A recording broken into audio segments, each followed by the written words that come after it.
நமக்கு தெரிய வரும் 100% ஆர்கானிக். இதில் வந்து நம்ம சொல்கிற மாதிரி கெமிக்கல்ஸோ இல்லை வந்து பெர்ஃப்யூமோ அப்படி இல்லை பிளாஸ்டிக்கோ அந்த மாதிரி எதுவுமே வந்து யூஸ் பண்ணல. அப்படி போயிட்டு இப்படி வந்துரு. ஸோ இதுவும் எல்லு தான், இதுவும் எல்லு தான், ஒரே சைஸான பேட்ஸ் தான். இதுவும் எல் சைஸ் பேடு தான்.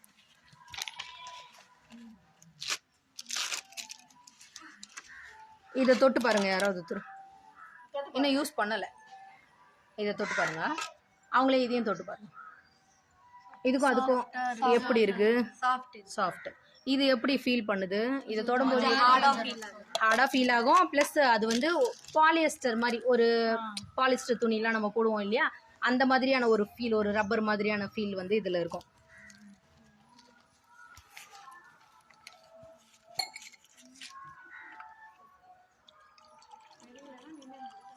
எடுத்து வச்சிங்களா?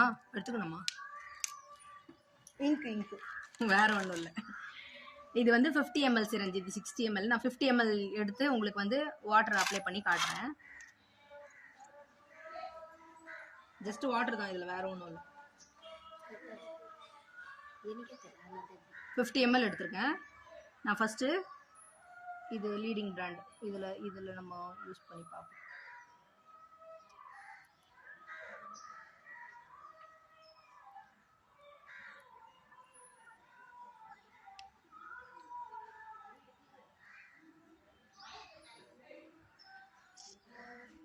$50 ml இது.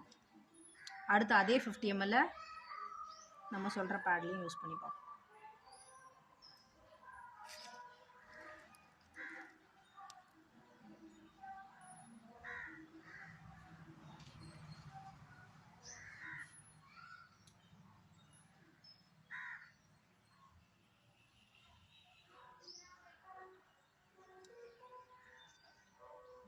இப்போ ரெண்டுலேயுமே நான் 50 ml கொடுத்துருக்கேன். தொட்டு பார்த்து இதை தொட்டு பாருங்க, ஈரம் தெரியுதான்னு பாருங்க. தெரியுது, ஈரம் தெரியுதா ஈரம்? சரி, நம்ம துணியில் டெஸ்ட் பண்ணி பார்த்துக்கலாம் ஈரம் தெரியுதா. இது நம்ம ஸ்கின்ல ஒட்டிகிட்டு இருக்கோம் இல்லையா, நம்ம ஸ்கின்னோட ரொம்ப ரொம்ப பக்கத்தில் ஒட்டியிருக்கோம். ஸோ அப்போ நமக்கு ப்ளீடிங் ஆச்சுன்னா டக்குன்னு வந்து அந்த ஈரம் வந்து எடுக்காது. ஈரம் வந்து கொஞ்சம் நேரம் இருக்கும். இப்போ இதில் யாராவது தொட்டு பார்த்து சொல்லுங்கள் ஈரம் இருக்கான்னு. ஈரம் நல்லா அழுத்தி பார்க்கலாம். இல்லை. ஸோ துணியிலையும் டெஸ்ட் பண்ணி பார்ப்போம். ஏதாவது ஈரம் தெரியுதா? இல்லை. இதில் இன்னமும் அந்த ஈரம் இருக்குது. அதே 50 ml மட்டும்தான், ஜாஸ்தி கூட இல்லை, ஜஸ்ட் 50 ml தான். ஒரு வாட்டி ஒரு ஃப்ளோவில் வந்து நமக்கு ஒரு 20 to 30 ml ஆஃப் பிளட் வந்து வெளியே வரும். இதெல்லாம் வந்து டாக்டர் சொல்கிறது தான். ஒரு ஃப்ளோவில் வந்து நமக்கு ஒரு 20 to 30 ml வந்து ஒரு ஃபார் நியர்லி 2-3 ஹார்ஸில் அந்த மாதிரி. இப்போ நான் இன்னும் ஒரு 50 ml எடுக்கிறேன்.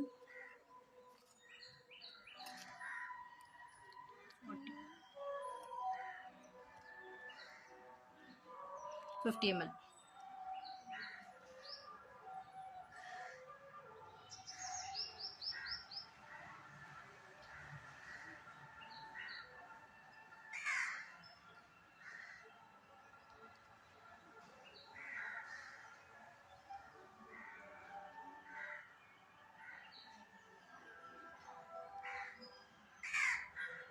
இன்னொரு 50 ml இதில் கொட்ட முடியும்னு நினைக்கிறீங்களா? முடியாது. ஒரு 50 mlக்கு ட்ராப்லெட் வெளியே வருது இல்லையா? ஸோ லீக்கேஜ் ஆகும். ஸோ அப்போ நமக்கு வந்து இப்போ இந்த மாதிரி இருக்கும்போது நம்ம என்ன பண்ணுவோம், டக்குன்னு பேடை சேஞ்ச் பண்ணிவிடுவோம். 4 hours 5 hoursலாம் வந்து தாங்கவே தாங்காது, டக்குன்னு நம்ம சேஞ்ச் பண்ணிவிடுவோம். சிலர்லாம் வந்து ரெஸ்ட் ரூம் போகிற நேரம்லாம் சேஞ்ச் பண்ணுவாங்க, அந்த மாதிரிலாம் கூட இருக்காங்க. ஸோ இப்போது இதில் வந்து நான் 50 ml தான் கொட்டியிருக்கேன். இது வந்து 100 ml கொடுத்துருவேன். இதை தொட்டு பார்த்து யாராவது ஈரம் தெரியுதான்னு சொல்லுங்கள். இது தெரியுதா? சரி, நம்ம இப்போ இதில் வந்து ஒரு லேயராக பார்க்கலாம். நான் பிளாஸ்டிக்கு கெமிக்கல்னு நிறைய சொல்கிறேன் இல்லையா, ஸோ அது என்ன இருக்குது அப்படின்றத நம்ம பார்க்கலாம். இது வந்து ஃபர்ஸ்ட் லேயர். இது வந்து நம்ம ஸ்கின்ல டச் ஆகிற லேயரு. அதுக்கப்புறம் வந்து ஒரு சின்ன ஏர்லைன் பேப்பர் மாதிரி இருக்கும். இதெல்லாம் என்னன்னு பார்த்தீங்கன்னா, இது காட்டன் வேஸ்ட்னு சொல்லுவாங்க. இந்த இந்த மெட்டீரியல் வந்து ரீசைக்கிள்டு பிளாஸ்டிக். ஸ்ட்ரைட் பிளாஸ்டிக் இல்லை, வெஜினல் பிளாஸ்டிக் இல்லை. வெஜினல் பிளாஸ்டிக்னா என்னன்னு தெரியும் இல்லையா? ஃபர்ஸ்ட் டைம் உருவாக்குற பிளாஸ்டிக் தான் நம்ம வெஜினல் பிளாஸ்டிக்னு சொல்லுவோம். ஃபுட் கிரேட் பிளாஸ்டிக்னு சொல்லுவோம். ஃபுட் ஐட்டம்ஸ்லாம் சாப்பிட்றதுக்கு யூஸ் பண்ணுறது ஃபுட் கிரேட் பிளாஸ்டிக். ஸ்ட்ரைட்டாக ஃபஸ்ட்டு மேனுஃபேக்சர் பண்ணுற பிளாஸ்டிக் வந்து வெஜினல் பிளாஸ்டிக்னு சொல்லுவோம். இது வந்து ரீசைக்கிள்டு பிளாஸ்டிக். நம்ம தூக்கி போடுற ட்ரம்மு, டப்பா, குப்பை, பாலித்தீன் பேகு, இந்த மாதிரியான பொருள்களை பிளாஸ்டிக் லேயர்ஸாக பிரித்து அதை கெமிக்கல் வாஷ் பண்ணி பளிச்சுன்னு நமக்கு ஒயிட் லேயராக கொடுக்குறாங்க. ஸோ ஒயிட்டாக மாறணும் போதே அது என்ன ப்ளீச் பண்ணியிருப்பாங்க ஆக்சுவலாக? அதில் யாருக்காவது ஏதாவது தெரியுமா? ஒயிட்டாக மாறுறதுக்கு என்ன யூஸ் பண்ணுவோம்? ப்ளீச்சிங், குளோரின் ப்ளீச் பண்ணுவாங்க. குளோரின் மாதிரி சில காம்பவுண்ட்ஸோடு சேர்த்து ப்ளீச் பண்ணும்போது நம்ம இந்த ஆளெல்லாம் ஊற்றும் போது வெள்ளை துணி வெள்ளையாகுது இல்லையா? அந்த மாதிரி ப்ளீச்சிங் ஏஜென்ட்டை யூஸ் பண்ணியிருப்பாங்க இதில். அடுத்ததாக இது வந்து நம்மளோட பிளட்டு நிற்கிற இடம். ஸோ இதில் வந்து இப்போ நிற்கிற பிளட் வந்து என்ன ஆகக்கூடாது? லீக் ஆகக்கூடாது. ஆனால் நம்ம முதலே பார்த்துட்டோம், லீக் ஆகுது. நான் இன்னும் நல்லாலாம் புரியல. அதுக்கு இது என்னன்னு பார்த்தா, இது வந்து காட்டன் வேஸ்ட். இந்த அட்டை, மர சாமான், இந்த மாதிரியான பொருளெல்லாம் வந்து போடுவோம் இல்லையா? அதுவும் ரீசைக்கிள் பண்ணுற பொருள் தான். அதுதான் வந்து மக்கின பொருளை வந்து வச்சு இந்த காட்டன் வேஸ்ட் வந்து தயாரிப்பாங்க. அந்த காட்டன் வேஸ்ட்டில் லேசாக வந்து கொஞ்சம் ஜெல்லு தடவிருப்பாங்க. அந்த ஜெல்லும் வந்து பெட்ரோலியம் சிலிக்கான் ஜெல். இந்த எலக்ட்ரிக்கல் ஐட்டம்ஸ்லாம் வாங்கும்போது பார்த்துட்டீங்க, குட்டி பேக்கில் வந்து ஒயிட் கலரில் ஒரு யாருக்காவது வாட்டர் கேன்லலாம் இருக்கும். அது எதுக்காக அதை யூஸ் பண்ணுறாங்க அப்படின்னா, ஏரில் இருக்கிற நீர்த்துளிகளை வந்து அது அப்சர்வ் பண்ணிக்கும். அதுக்காக காற்றில் இருக்கிற அந்த நீர்த்துளிகளை வந்து அப்சர்வ் பண்ணிக்கும். உங்களோட வாட்டர் பாட்டிலில், புதுசாக வாங்குற வாட்டர் பாட்டிலில், டிஃபன் பாக்ஸில், அதே மாதிரி சில எலக்ட்ரிக் ஐட்டம்ஸ்லாம் வந்து அந்த குட்டி பேக்கில், வெள்ளை பேக்கில் சில டேப்லெட்ஸில் கூட இருக்கும். அது வந்து மாய்ஸ்சர் ஆகாமல் இருக்கிறதுக்காக அந்த மாய்ஸ்சரைசரை வந்து அது எடுத்துக்கும். மாய்ஸ்சரெல்லாம் அது எடுத்துக்கும், ஈரத்தன்மை ஆகாமல் பார்த்துக்கிறதுக்காக வச்சுருக்கும். அந்த பெட்ரோலியம் சிலிக்கான் ஜெல்லை தான் வந்து இங்கே யூஸ் பண்ணுறாங்க, லேசான ஒரு கோட்டிங். அதுக்கப்புறமா லாஸ்ட் லேயர் அப்படின்னு பார்த்தா அதுவுமே பிளாஸ்டிக். ஸோ லேயராக பிளாஸ்டிக்கை கெமிக்கல்ஸ் கொண்டு ஒட்டி இது வந்து அப்படியே கிட்டத்தட்ட பலூனு, ரப்பரு, அந்த மாதிரியான ஒரு பிளாஸ்டிக். ஸோ கம்ப்ளீட் பிளாஸ்டிக் நம்ம யூஸ் பண்ணிட்டு இருக்கோம். எல்லாமே ரீசைக்கிள்டு ப்ராடக்ட். எதுவுமே வந்து ஏன்னா அதுதான் சீப்பாக கிடைக்கும். இப்போ இந்த பேடோட விலை வந்து 6 ரூபாயிலேருந்து 8 ரூபாய் ஒரு பீஸுன்ற ரேஞ்சுக்கு நமக்கு கிடைக்கும். எப்படி அவ்வளோ கம்மியாக கொடுக்க முடியுது அப்படின்னா, so all the materials are recycled. எதுவுமே வந்து அவங்க டைரக்ட் மெட்டீரியல் கிடையாது. எல்லாமே வந்து மறு உருவாக்கம் செய்யப்பட்டது, சர்ஜிக்கல் வேஸ்ட்டு, அந்த மாதிரி காட்டன் வேஸ்ட்டு, அந்த மாதிரியான விஷயங்களை தான் வந்து எடுத்துகிட்டு வந்து சானிட்டரி பேடாக வந்து கொடுக்குறாங்க. ஒரு பேடு 4 பாலித்தீன் கவருக்கு சமம் ஒரு பேடு. அப்போ நம்ம ஒரு 5 நாளில் எத்தனை பாலித்தீன் கவரை வந்து குப்பையாக போடுறோம்? பிளாஸ்டிக்ஸ் நம்ம பூமியையும் நம்மளையும் எவ்வளோ கொடுமையான விஷயத்துக்கெல்லாம் ஆளாக்குதுன்னு நம்ம படிக்கிறோம். பிளாஸ்டிக்னால எவ்வளோ தீங்கு வருதுன்னு படிக்கிறோம். அப்போ கடைசியாக நமக்கு இந்த பிளாஸ்டிக்கை எவ்வளோ நெருக்கமான பகுதியில் வச்சு கடைசியாக கேன்சர் வரைக்கும் வந்து நமக்கு வர்றதுக்கான சான்சஸ் வந்து இந்த பிளாஸ்டிக்கால் இருக்குது. இது வந்து நம்ம யூஸ் பண்ணிட்டு இருக்கிறதுனால இருக்கிற தீமைகள். இப்போ அடுத்ததான் நம்ம ஒரு ஆல்டர்னேட் ஆப்ஷன் பார்க்குறோம் இல்லையா? அதையும் அதே மாதிரி பிரித்து பார்க்கலாம்.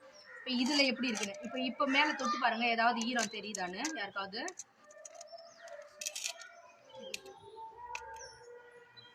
பிரித்து பார்க்கலாமா? ஸோ இது வந்து ஃபர்ஸ்ட் லேயர் வந்து ஏர்லைட் பேப்பர். இது பார்க்கும்போதே உங்களுக்கு தெரியும், நிறைய கேப்பாக தெரியுதா? ஸோ இது வந்து ப்ரீத்தபிள். இது வச்சுட்டு இருக்கும்போது நமக்கு நார்மலாக ஒரு இன்னர் போட்டிருக்க மாதிரியான ஃபீல் தான் இருக்கும். பேட் வச்சுருக்கிற ஃபீலே வராது. It's not at all plastic, airline paper.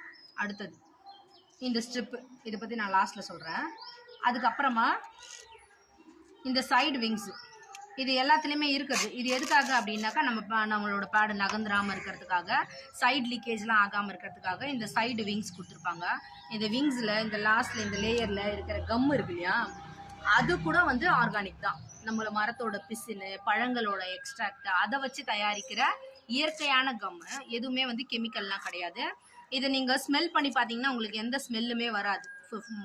அந்த ஃபுல் பேட்லேயே எந்த ஸ்மெல்லுமே வராது. இப்போ வாட்டருக்கு வந்து கலர்லெஸ், ஸ்மெல்லெஸ்ன்னு படிக்கிறோம் இல்லையா? சுத்தமான தண்ணி வந்து நிறமற்றது, மனமற்றதுன்னு படிக்கிறோம். அதே மாதிரி தான் ஒரு சுத்தமான பொருள் வந்து எந்த விதமான வாசனையும் இல்லாமல் இருக்கிறது வந்து சுத்தமான பொருள் அப்படின்னு நம்ம சொல்லிக்கலாம். அடுத்தது இது வந்து அடுத்த லேயர்.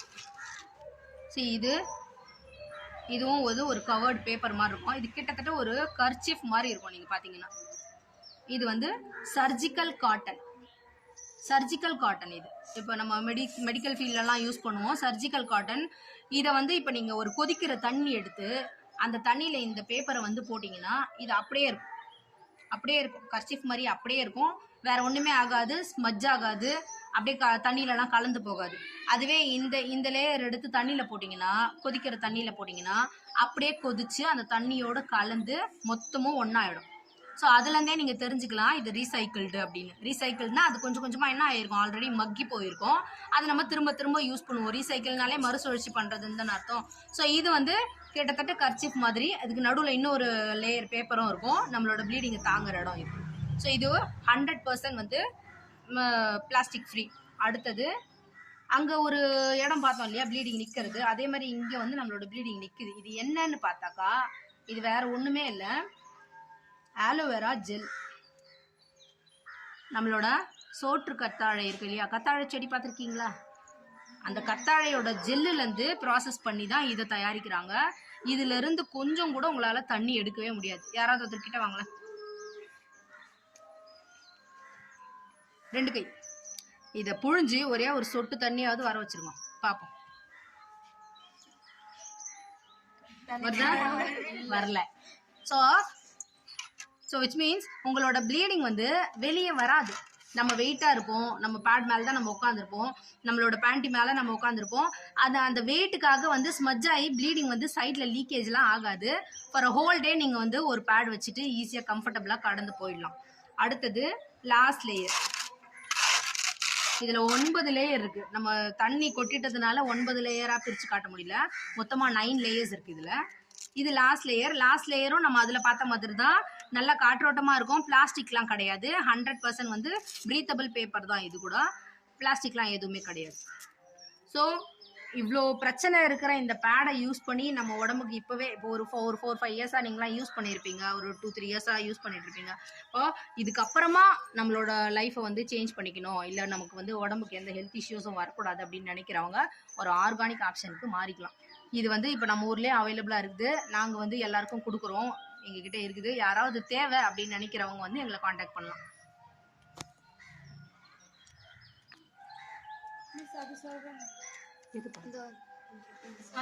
சாரி மறந்துட்டேன். கரெக்ட், இதை பற்றி மறந்துட்டு பாருங்க, யாருமே சொல்ல, உங்க மிஸ் தான் சொல்கிறாங்க. ஸோ இது வந்து இந்த பேடோட சிறப்பம்சமே இந்த ஸ்ட்ரிப்பு தான். இந்த பேடோட முக்கியமான விஷயமே இந்த ஸ்ட்ரிப்பு தான். இதில் அவ்வளோ மெடிசினல் பெனிஃபிட்ஸ் இருக்குது. நம்ம உடம்புல சில பிரச்சனைங்க வந்து நார்மலாகவே வந்து இருக்கும். அந்த இதில் இருக்கிற அந்த 5 விஷயத்தை பற்றி படிமா, யாராவது படிங்க. ஃபஸ்ட்டு வந்து மக்கிடும், எல்லாமே மக்கிடும். நீங்கள் அப்படியே கொண்டு போய் ஒரு தொட்டியில் போட்டு மண்ணு கொட்டி வைங்க, 3 months கழிச்சு இதுலேருந்து ஒரு துளி கூட உங்களால் எடுக்க முடியாது. 100% ஆர்கானிக், பயோடிகிரேடபிள். நீங்கள் போட்டிங்கன்னா மொத்தமும் மக்கிடும். அதே தொட்டியில் இதை போட்டு வைங்க, மக்கவே மக்காது. நம்ம லைஃபே முடிஞ்சிடும், அது வரைக்கும் மக்காது. 500 years ஆகும் ஒரு பிளாஸ்டிக் மக்கறதுக்கு. இந்த ஸ்ட்ரிப் ஆனியான் துர்நாற்றத்தை நீக்கி புத்துணர்ச்சியை தருகிறது. Very good. ஸோ நம்மளோட பீரியட்ஸில் நம்ம மேலே வந்து ஒரு ஆர்டர் இருக்கும் இல்லையா, நம்ம சொல்லாமலே மற்றவங்களுக்கு தெரிகிற அளவுக்கு ஒரு ஆர்டர் இருக்கும். அந்த மாதிரி ஸ்மெல்ஸ் வந்து வராது. ஆனியான்றது ஆன்டிபாக்டீரியல் ஏஜென்ட். அது வந்து என்ன பண்ணும் அப்படின்னா, பொதுவாக நம்மளோட உடம்புக்குள்ளே இருக்கிற பிளட் வெளியே வந்துருச்சுன்னா அதுக்குள்ளே வந்து பாக்டீரியல் இது வந்து மல்டிப்ளை ஆகிட்டே இருக்கும், நுண்ணுயிர்கள் வளரும். நீங்கள் ஏற்கனவே படிச்சிருப்பீங்க. நம்ம பாத்ரூம் வந்துருச்சுனாலோ, மோஷன் வந்தாலோ, நம்மளோட ப்ளீடிங்கையோ, இந்த மாதிரி இயற்கையான விஷயங்களை வந்து நம்ம நிறுத்தக்கூடாது. அந்த மாதிரி எதனா பண்ணீங்க அப்படின்னா, இப்போ யூரினரி பேக், நான் ரொம்ப நேரமாக வந்து பாத்ரூம் போகல, என்னால் வந்து ரெஸ்ட் ரூம் போக இடம் கிடைக்கல, நான் ரொம்ப நேரமாக அடைக்கிட்டு இருக்கேன் அப்படின்னா, கண்டிப்பாக அடுத்த நாள் உங்களுக்கு யூரின் இன்ஃபெக்ஷன் ஆகிடும். அதுக்கு என்ன காரணம் அப்படின்னா, நம்ம யூரின் பிளாடரில் வந்து அந்த யூரின் நிற்கும் போது அதில் நிறைய அந்த பாக்டீரியால் ஆல்ரெடி கொஞ்சம் நுண்ணுயிரி இருக்கும், அது மல்டிப்ளை ஆகிறது ரொம்ப வேகமாக ஆகும். அது வந்து கிட்னி உள்ளே இருக்கிற வரைக்கும் வந்து அது கழிவு கிடையாது, கிட்னிலேருந்து வெளியே வந்துட்டா அது கழிவு. ஸோ அது பிளாடரில் வந்து நிற்கிது, சிறுநீர் பையில் நிற்கிது, நம்ம ரொம்ப நேரமாக வந்து பாத்ரூம் போகாமல் அடக்கி வச்சுருக்கோம் அப்படின்னா, அப்போ அந்த இடத்துல மறுநாள் கண்டிப்பாக நமக்கு யூரின் இன்ஃபெக்ஷன் ஆகும். ஏன்னா அங்கே பாக்டீரியாஸ் வந்து ரொம்ப ஜாஸ்தியாக வந்து பெருகிடும். ஸோ அந்த மாதிரி பாக்டீரியல் இன்ஃபெக்ஷன் நமக்கு கொஞ்சமும் ஆகாது. அந்த ஒரு விஷயம் வந்து இதுல இருக்குது. அடுத்தது ஃபேர் ஐஆர் ரத்த ஓட்டத்தை மேன்மைப்படுத்துகிறது மற்றும் அசௌகரியத்தை குறைக்கிறது. அசௌகரியத்தை குறைக்கிறது. நம்மளோட ஆமா அன்னைக்கு வந்து டிஸ்கம்ஃபர்ட்டா